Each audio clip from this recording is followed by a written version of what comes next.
नमो तस्से भगवतो अरहतो सम्मा सम्बुद्धस्से नमो तस्से भगवतो अरहतो सम्मा सम्बुद्धस्से नमो तस्से भगवतो अरहतो सम्मा सम्बुद्धस्से।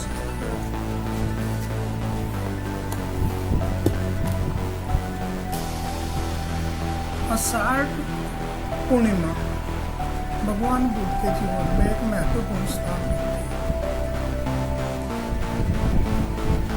वैसे तो भगवान बुद्ध की आयु 80 वर्ष रही और 80 वर्ष में 80 ही आषाढ़ पूर्णिमा का भगवान बुद्ध के जीवन से संबंध है, परंतु इन सबके बावजूद कुछ ऐसे महत्वपूर्ण दिन हैं जो बहुत ही विशेष कर भगवान बुद्ध के जीवन से संबंधित है। यदि वैशाख पूर्णिमा की बात करें तो वैशाख पूर्णिमा भगवान बुद्ध के जीवन में 3 बहुत ही महत्वपूर्ण है। ऐसे तो वैशाख पूर्णिमा भी 80 वर्ष की आयु रही तो 80 आई, और हर पूर्णिमा पे कुछ न कुछ विशेष अवश्य हुआ है। ये तो नहीं कि भगवान बुद्ध निश्चल है, कोई कार्य के लिए किसी तरह का कोई भी उनके जीवन में कोई घटना ना घटी, ऐसा तो हुआ नहीं। लेकिन वैशाख पूर्णिमा भगवान बुद्ध के जीवन के 3 बहुत ही महत्वपूर्ण है। नंबर 1 उनका इस दुनिया में पदार्पण, उनका जन्म।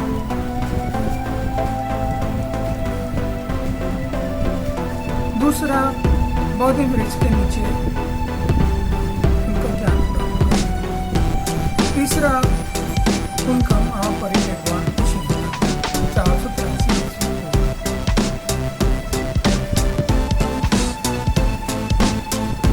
563 ईस्वी पूर्व की जो वैशाख पूर्णिमा है, जो कि उनके जन्म से संबंधित है। मुंबई में उनका जन्म हुआ तो महत्वपूर्ण है। लेकिन यदि हम भगवान बुद्ध से संबंध करें तो इस तरह से हम उनको अलग अलग करके देख सकते हैं। हम ये कह सकते हैं कि भगवान बुद्ध का जन्म नहीं, जन्म हुआ सिद्धार्थ। जिस बालक का जन्म 463 ईस्वी वैशाख पूर्णिमा से हुआ, वह बालक सिद्धार्थ बुद्ध नहीं।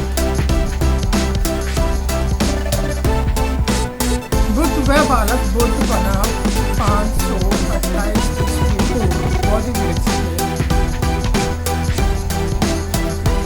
मूल में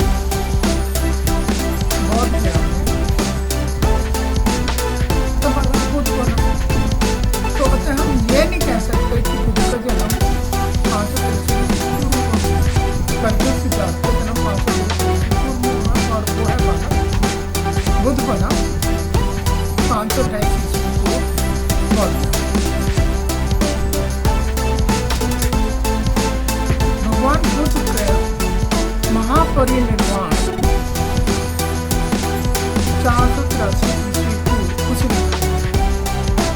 3 पूर्णिमा जो भगवान बुद्ध के जीवन से संबंधित है, वैशाख वो बहुत ही महत्वपूर्ण है। इसलिए इस दिन को सारे बौद्ध धर्म बुद्ध पूर्णिमा के नाम से मनाते हैं। इसके बाद यदि कोई दूसरी पूर्णिमा है तो महत्वपूर्ण है तो वो आषाढ़ पूर्णिमा के दिन भगवान बुद्ध के जीवन से संबंधित 3 घटनाएं हैं। एक उनके महापरिनिर्वाण के पश्चात। ऐसा माना जाता है कि महारानी महामाया को 563 ईस्वी पूर्व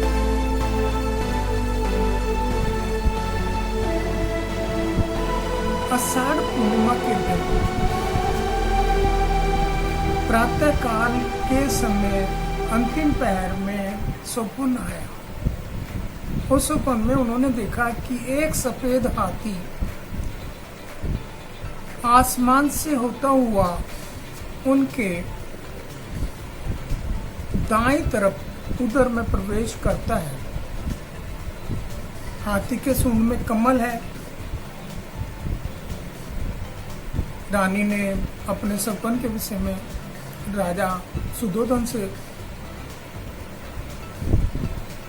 वर्णन किया और अपनी चिंता जताई कि ये सब का क्या अर्थ है। राजा सुधोधन ने अपने मंत्रियों, अपने विशेष सलाहकारों और राज्य के विद्वानों से इस सपन के विषय में बात की तो विद्वानों ने राजा को संतावना दी कि आपको पुत्र प्राप्त होने वाला है। ऐसा पुत्र जो बहुत विद्वान होगा, ऐसा पुत्र जिसका इस संसार में नाम होगा।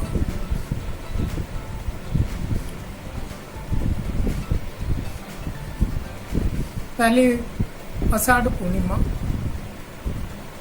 का महत्व उनके गर्भधारण से, बालक सिद्धार्थ के गर्भधारण से। दूसरी आषाढ़ पूर्णिमा भगवान बुद्ध जो बाद में चल के सिद्धार्थ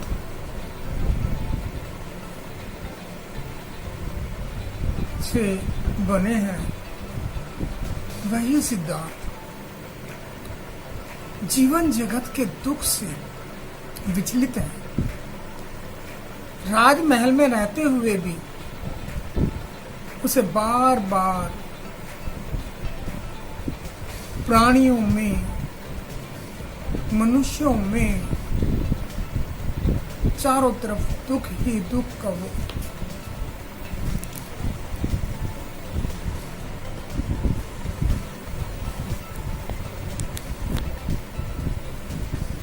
दुख ही दुख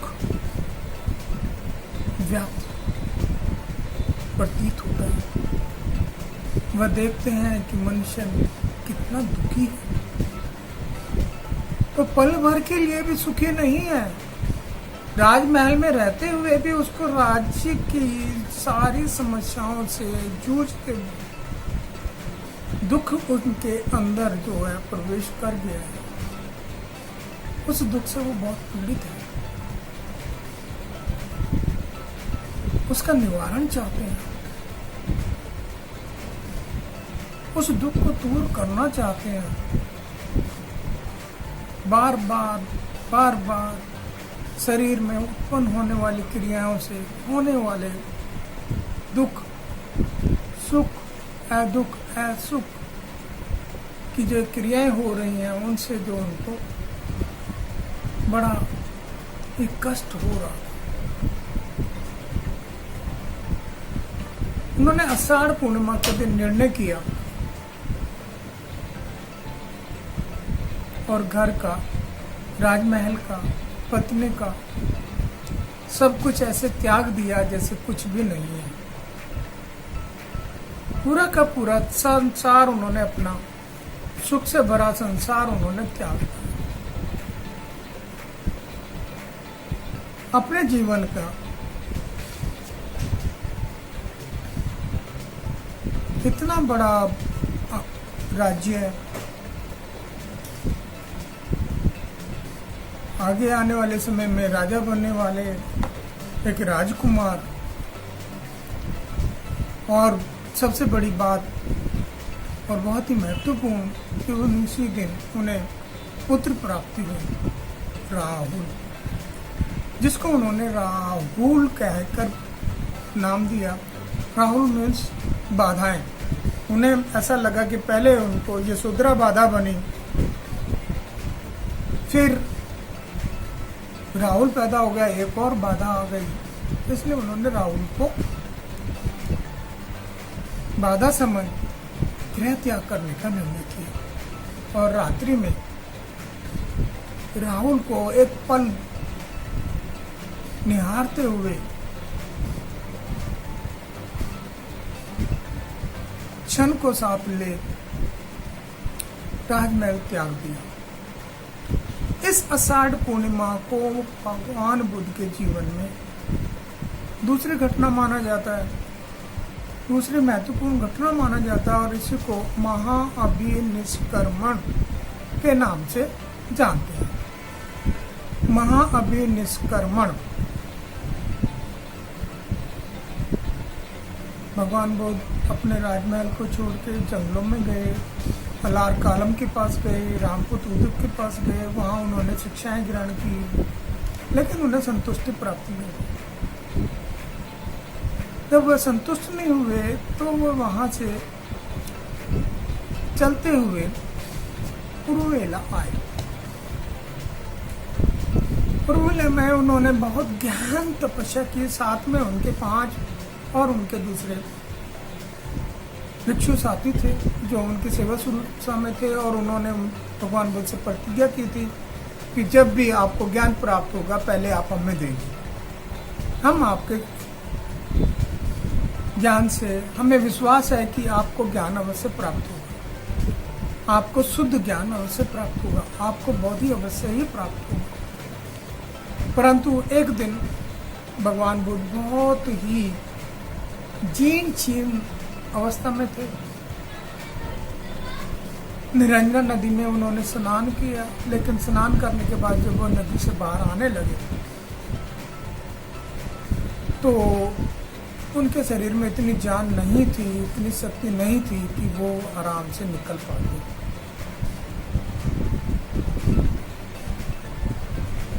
वह वहां से उठकर नदी से निकल एक निग्रोध वृक्ष के नीचे आ बैठे।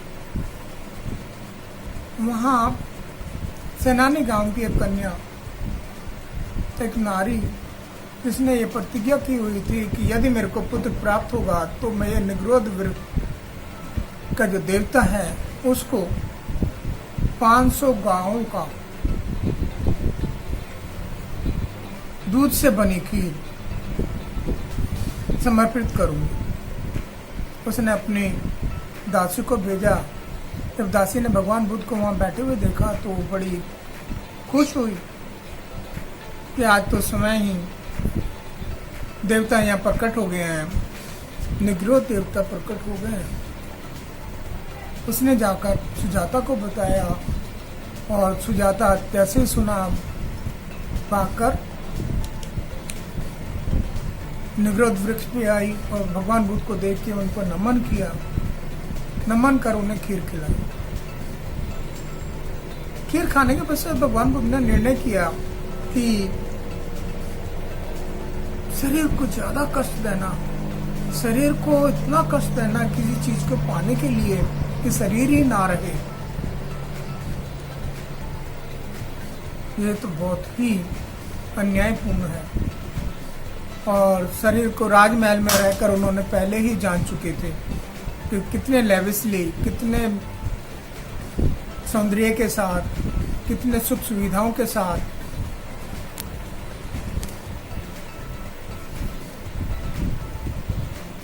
रहते हुए उन्होंने उस जीवन को भी जिया। तो उन्हें एक एहसास हुआ कि ये जो दोनों जीवन है, दोनों जो अतियां हैं, उनके मध्य में कोई ना कोई मार्ग होना चाहिए। और उस मार्ग के लिए उन्होंने सुजाता की खीर खाने के पश्चात निरंजना नदी के किनारे बोधि वृक्ष के नीचे बैठकर यह प्रतिज्ञा की कि चाहे मेरी नसों में से खून सूख जाए, नसें सूख जाए, चमड़ी सूख जाए, मेरी हड्डियां पाउडर बन जाए, परंतु मैं यहाँ से तब तक नहीं उठूंगा जब तक मुझे बोधि प्राप्त नहीं होगी। और उन्होंने इस तरह से वहां बैठकर एक गहन विपश्यना की, वज्रासन पर बैठकर गहन विपश्यना की, और विपश्यना करने के पश्चात उन्हें बोधि प्राप्त हो। अब बोधि प्राप्त होने के पश्चात उन्होंने चारों तरफ देखा अपने कि अब इस ज्ञान को किसे दिया जाए। 7 सप्ताह तक बौद्ध गया में बोधि वृक्ष के पास आसपास के क्षेत्र में वे भ्रमण करते रहे, विपश्यना करते रहे। एक एक जगह जाकर उन्होंने अपनी विपश्यना को अच्छी तरह से जांचा, परखा और ये पाया कि ये जो बोधि मुझे प्राप्त हुई है, यह किसी समय, किसी शैतान, किसी वस्तु से बंधी हुई नहीं है। यह सब काल के लिए, पर भूत के लिए भी, भविष्य के लिए भी और वर्तमान काल के लिए भी सत्य है, उचित है। इससे ज़्यादा, इससे कम कुछ भी नहीं हो सकता। उन्हें संपूर्ण संबोधि प्राप्त हुई। अब संबोधि जो है, तीसरी घटना भगवान बुद्ध के जीवन में जो आषाढ़ पूर्णिमा का दिन घटी, तीसरी जो भगवान बुद्ध के जीवन में आषाढ़ पूर्णिमा के दिन जो घटना घटी, वह सारनाथ में पंचवर्गीय भिक्षुओं को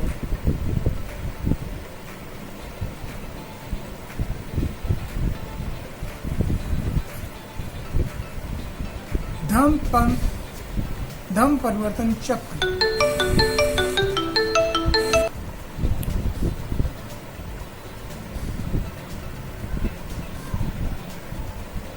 के नाम से प्रसिद्ध है। भगवान तथागत बुद्ध संबोधि प्राप्त करने के पश्चात इसी पतन मृगदाय वाराणसी आए। वहां उनके वे पूर्व 5 साथी, वे 5 दोस्त, वे 5 भिक्षु जो उन्हें बौद्ध गया में छोड़ आए थे, उन्होंने उनको जो संबोधि प्राप्त हुई थी वो ज्ञान उन्हें दिया। इस तरह से 3 जो आषाढ़ पूर्णिमाएं हैं, गर्भधारण, अभिनिष्कर्मण और पतित्व समुत्पाद का प्रवचन, धम्म चक्र का परिवर्तन, ये 3 पूर्णिमाएं भगवान बुद्ध के जीवन में बहुत ही महत्वपूर्ण है।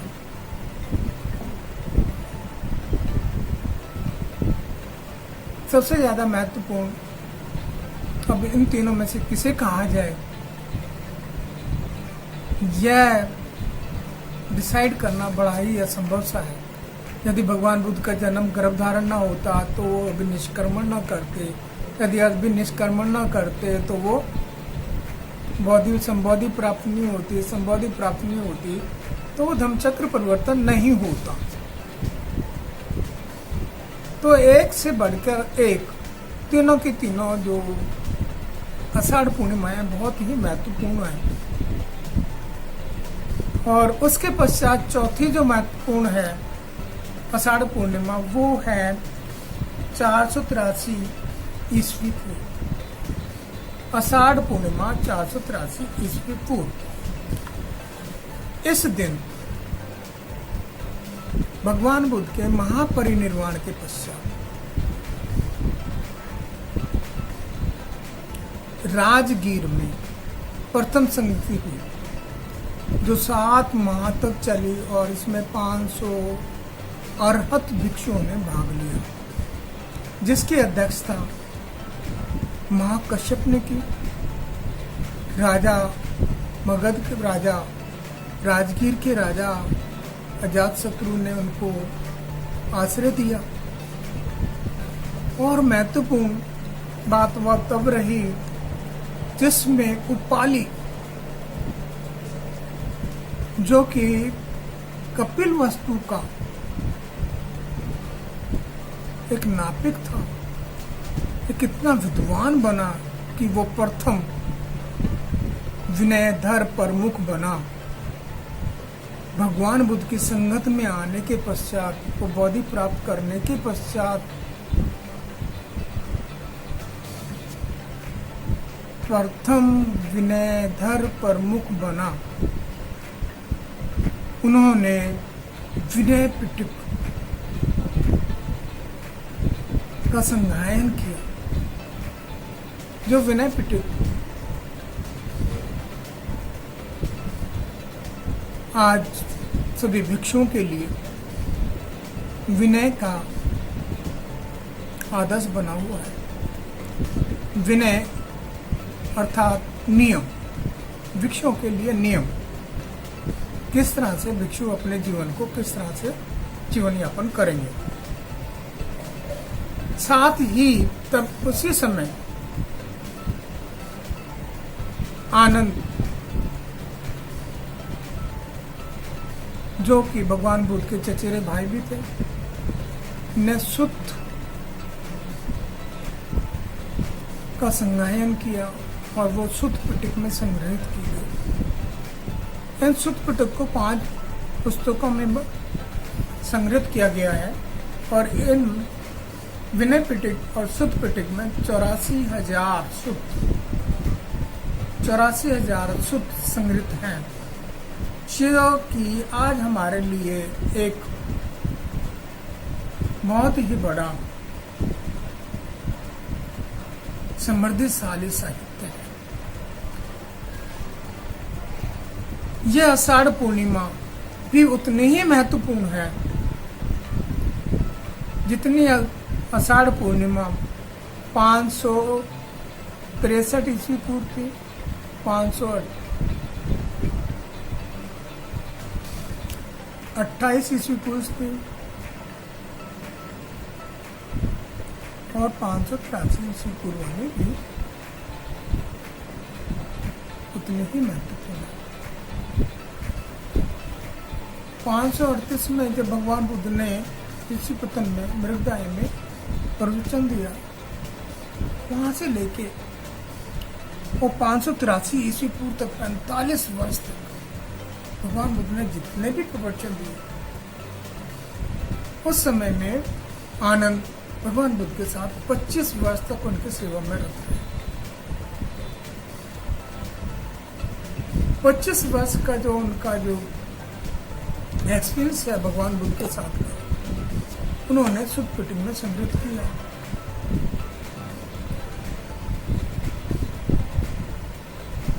इस तरह से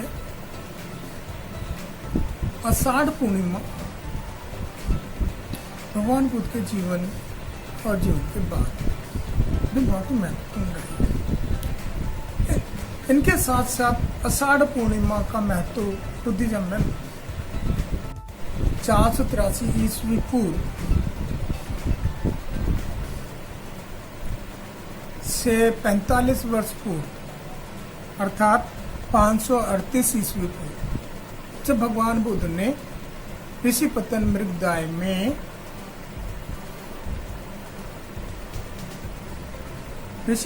मृगदाय में पंचवर्गीय भिक्षुओं को धम्म परिवर्तन चक्र की साधना सिखाई, धम्म चक्र परिवर्तन का प्रवचन दिया, धम्म चक्र को इस दुनिया की एक शक्ति बना के प्रस्तुत किया। उस दिन से भिक्षुओं को उन्होंने एक संदेश दिया कि 3 महीने के लिए आप वर्षावास करेंगे, अर्थात आषाढ़ पूर्णिमा के दिन से वर्षावास शुरू होता है, प्रारंभ होता है।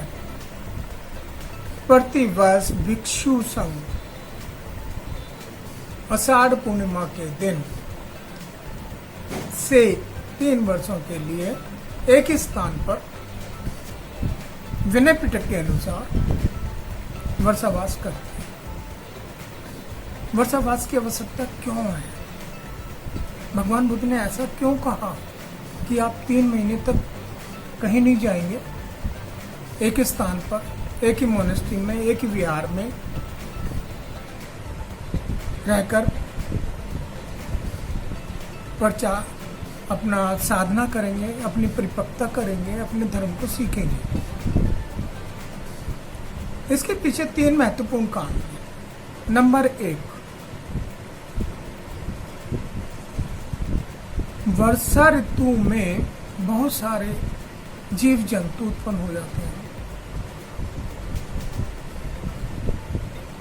और किसी भी भिक्षु के पैर के नीचे आकर वो जाने अनजाने में मारे जा सकते हैं। अर्थात पनाति पाता वेर मणि सिक्का पदम समाधिया। पहली जो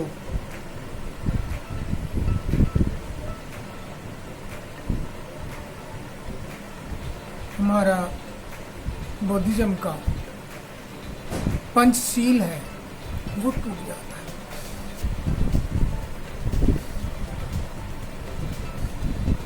यानी कि वर्षावासियों ने फ्रेंडली इकोलॉजिकल है कि हमें जीव हत्या नहीं करनी, इसलिए हमें बाहर नहीं जाना है, हमें भटकना नहीं है। नंबर 2, इन 3 महीने का हमें सदुपयोग करना है। हमें अपनी जो विपස්සना है, हमें अपनी जो साधना है उसको परिपक्व करना है। वर्षा ऋतु में वातावरण बिल्कुल शुद्ध हो जाता है, वायु शुद्ध हो जाती है, उसकी शुद्धता का लाभ लेना है। उसकी शुद्धता का लाभ लेना है। वातावरण शुद्ध हो गया, शुद्ध होने के बाद जब व्यक्ति विपස්සना करता है तो उसमें संवेदनाएं निरंतर जागती रहती हैं। साधनाओं के प्रति भिक्षु का जीवन, भिक्षु की साधना परिपक्वता में बदलती जाती है। जितनी ज्यादा विपश्यना में जो संवेदनाएं हैं,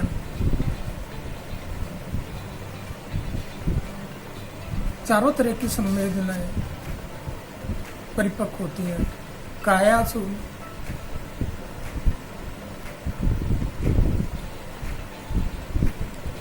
काया विपश्यना, वेदना सु वेदना विपश्यना, चित्त सु चित्त विपश्यना और धम्मा सु धम्मा विपश्यना, चारों को परिपक्व करते हैं। आतापि संपजनो सत्युमा, आतापि संपजनो सत्युमा, आतापि संपजनो सत्युमा।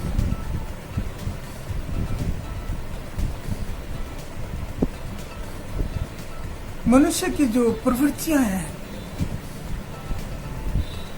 इस समय वासना बहुत बढ़ जाती है, क्योंकि ये पीरियड जो है ना, वर्षा का पीरियड जो है प्रकृति जगत में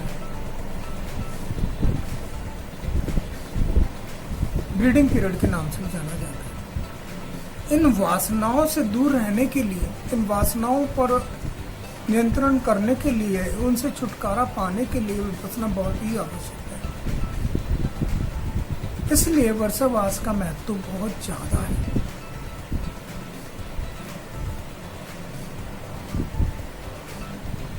इस प्रकार आषाढ़ पूर्णिमा बौद्ध धर्म में एक ही बहुत ही महत्वपूर्ण स्थान रखती है। बहुत ही महत्वपूर्ण स्थान रखती है। वैशाख पूर्णिमा के पश्चात यदि हम किसी पर बहुत ज्यादा महत्व है तो वो आषाढ़ पूर्णिमा। भवतु सभ्य मंगलम, भवतु सभ्य मंगलम, भवतु सभ्य मंगलम। साधु साधु साधु।